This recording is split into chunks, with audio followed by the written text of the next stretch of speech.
បាទជំរាបសួរពុកម៉ែបងប្អូនទាំងអស់គ្នាបាទថ្ងៃនេះគឺខាងក្រុមហ៊ុនឌីកាយើងខ្ញុំបានរៀបចំម៉ាស៊ីនពិសាបរិសុទ្ធបាទខនាត300លីត្រនៅក្នុង1ម៉ោងឈុននេះគឺយើងប្រើជាមួយនឹងប្រភេទធុងស្មាច់បាទហើយម៉ាស៊ីននេះគឺយើងដំឡើងនៅក្នុងខេត្តកំពង់ឆ្នាំងបាទស្រុកលំវែកបងប្អូនអាចមើលបាននៃឈុនម៉ាស៊ីនយើងគឺយើងមានធុងចម្រោះ3ដើមហើយនឹងធុងលជាតិ1បាទស្រុកទាំងអស់ហ្នឹងគឺ4ដើមហើយនឹងក្បាលបំពាក់ជាមួយនឹង AO បាទ UV និង filter សចាប់កកដីបាទមួយឈុតមួយទៀតបាទហើយមានទូភ្លើងសម្រាប់បញ្ជាម៉ូទ័រមួយដែរបាទចឹងពុកម៉ែបងប្អូនដែលមានបំណងចង់បានម៉ាស៊ីនដែលមានការធានាបាទគុណភាពល្អបាទដាក់ទៅដំណើរការពុកម៉ែបងប្អូនណាសិក្សាជាមួយខាងខ្លួនយើងខ្ញុំសិនបាទយើងមានអ្នកប្រឹក្សាជូនពុកម៉ែបងប្អូនណាបងប្អូនបាទម៉ាស៊ីននេះគឺមានការធានាបងប្អូនបាទគឺចម្រោះចេញមកគឺទាំងរសជាតិនិងគុណភាពអីគឺទទួលយកបានសម្រាប់បងប្អូនហើយលក់ទៅទីផ្សារគឺតែងតែមានអតិថិជនគាត់ហៅជាបន្តរហូតតែម្ដងបាទហើយម៉ាស៊ីនដែលចម្រោះទឹកសុទ្ធនេះពុកម៉ែបងប្អូនអាចប្រើជាមួយទឹកច្រើនប្រភេទដែរមិនថាជាទឹកស្រះទឹកពាំងទឹកទន្លេ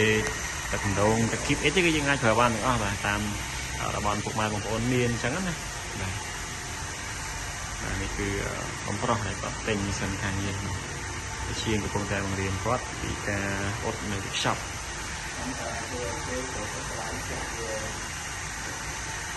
ចឹងចូលដល់ខែក្តៅណាបងប្អូនបានអាចចាប់ផ្ដើមជាមួយអាជីវកម្មផលិតពិសាបរិសុទ្ធតាមយើងក្នុងមួយថ្ងៃវាអាចរកចំណូលយើងពី100000 150000រហូតដល់200000ក្នុងមួយថ្ងៃអាស្រ័យលើពុកម៉ែបងប្អូនលក់លើទីផ្សារបាទតែជាមធ្យមភាពវាអាចឡើងដល់100000ឡើងដែរបាទចឹងពុកម៉ែបងប្អូនដែលទំនេរវិស័យការចាំប្រមូលផលបាទ